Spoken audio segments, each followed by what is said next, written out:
बिल्कुल शकील भाई, एक बात आपसे, कांग्रेस पार्टी इसका स्वागत करती है जो आज जजमेंट आई है? जी, हम उसका जो जो फैसला हुआ है हम उसका सम्मान करते हैं और निश्चित रूप से 60 साल के बाद एक फैसला आया है, ये एक स्टेप फॉरवर्ड है और हम उम्मीद करते हैं कि इस देश के लोगों को भी इस देश की न्यायिक प्रक्रिया में एक विश्वास हुआ होगा कि 60 साल लोग कहते थे कि नहीं कोई फैसला नहीं होगा, इसी तरह चलता रहेगा, लेकिन आज एक फैसला आया है, किसी के पक्ष में किसी के विपक्ष में, फिर अगली अदालतों में अपना जिनको जाना होगा जाएंगे, लेकिन एक फॉरवर्ड कदम हुआ है और हम इस फैसले का कांग्रेस पार्टी की तरफ से कहते हैं कि सबों को इस फैसले का सम्मान करना चाहिए। सम्मान नहीं, स्वागत की बात, जब जैसे रविशंकर प्रसाद कह रहे हैं कि एक इसके आस्था का प्रश्न है, कांग्रेस पार्टी क्या अपील करेगी कि इस तरह को इसको यहाँ समाप्त कर दे बातचीत से और इस आस्था को मान करके वहां मंदिर बनाने की प्रक्रिया? कांग्रेस पार्टी का स्टैंड बहुत साफ है, उन पक्षों का है जो न्यायालय में गए थे, अगर वो सहमत हैं तो कांग्रेस पार्टी का बिल्कुल स्पष्ट है कि हम लोग आपस में मिलके अगर कोई भी समझौता होता है हम उसका स्वागत करेंगे और जो दोनों पक्ष हैं उनको फैसला करना है कि उनको क्या करना है। अमर सिंह जी पूछते हैं, अमर सिंह जी का प्रभु एक छोटी सी चीज जो हमें अपने दर्शकों को दिखाना चाहते हैं, दरअसल ये जो विवादित जमीन है जिसके बारे में 3 हिस्से किए जाने की बात है, जो आप लगातार सवाल भी पूछ रहे हैं, हम दिखाते हैं आपको कि 2 जजों ने विवादित जमीन के बंटवारे का क्या फॉर्मूला दिया है। इस मैप जरिए, नक्शे के जरिए आप देख सकते हैं। पहले जस्टिस सुधीर अग्रवाल का फैसला।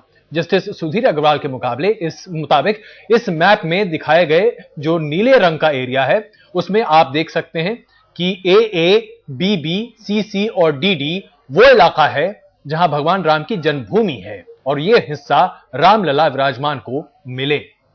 इस नक्शे के जरिए हम आपको दिखा रहे हैं जो हल्के हरे रंग में जो ये इलाका है जिसमें जस्टिस अग्रवाल ने कहा है कि दोनों समुदाय यानी कि हिंदू और मुसलमान दोनों का इस पर हक माना जाना चाहिए। इसके साथ जबकि जो पीले रंग का जो इलाका हम आपको अभी दिखा रहे हैं, यह जगह राम चबूतरा भंडार और सीता रसोई है, इस पर निर्मोही अखाड़े का हक माना जाना चाहिए। जस्टिस अग्रवाल ने अपने फैसले में कहा है कि जमीन के बंटवारे के दौरान इस बात का ख्याल रखा जाए कि ऊपर बताए गए हिस्से को उसके मालिकाना हक के हिसाब से बांटा जाए और ऐसे में अगर मुसलमानों को 1/3 का हिस्सा पूरा नहीं दिया जा सका तो सरकार द्वारा अधिकृत जो जमीन है उससे इस हिस्से को पूरा किया जाए, यानी कि 1/3 से कम हिस्सा मुसलमानों को न दिया जाए। यह जस्टिस अग्रवाल की राय रही जो हम नक्शे के जरिए हमने आपको दिखाई। यह बंटवारे का फॉर्मूला जस्टिस अग्रवाल का है।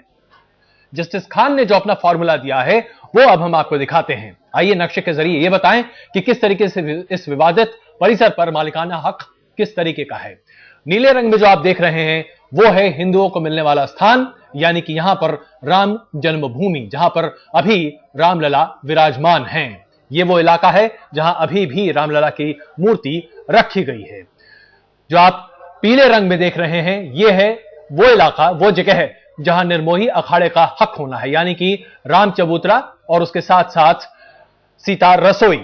ये 2 इलाके हमने आपको दिखाए, 2 जगह है। और उसके बाद जो तीसरा बाकी बचा इलाका है उसमें से 1/3 हिस्सा मुसलमानों को दिया जाना चाहिए, जिसमें से अगर जगह कम पड़ती है तो फिर उस इलाके की भरपाई सरकार को अधिकृत जमीन के बीच में करना है। यह है वो बंटवारे का फॉर्मूला जो 2 जजों ने दिया है, जो नक्शे के जरिए हमने अपने दर्शकों के सामने पेश किया। प्रभु शायद इससे काफी दिशा निर्देश मिलता हुआ दिखाई भी दे रहा है। नहीं, इसमें थोड़ा अगर मैं इस मान को चलूं कि नक्शा है जी जिस तरह से दिखाई दे, इसमें एक्सेस कहां है रामलला मंदिर का?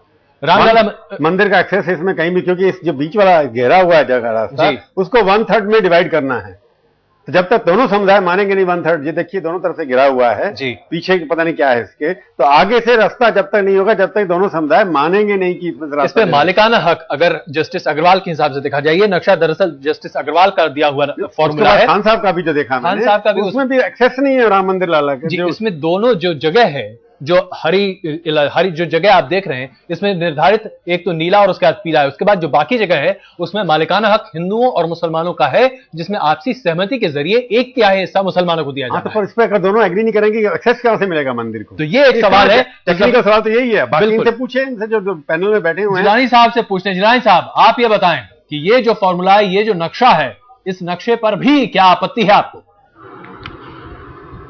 देखिए, मैं तो जब बुनियादी आपत्ति है कि बिल्डिंग इन डिस्प्यूट को जब वो मस्जिद मान रहे हैं अग्रवाल साहब भी उसको मस्जिद मान रहे हैं, खान साहब भी मान रहे हैं। तो ये कहाँ से आ गया? रामलला के बारे में टाइटल कहाँ से आ गया? हमारी समझ से बाहर है। तो बंटवारे का क्या सवाल है? ये तो किसी कहाँ से आ गया? अगर आप देखें, आपने जजमेंट को तो पढ़ा होगा।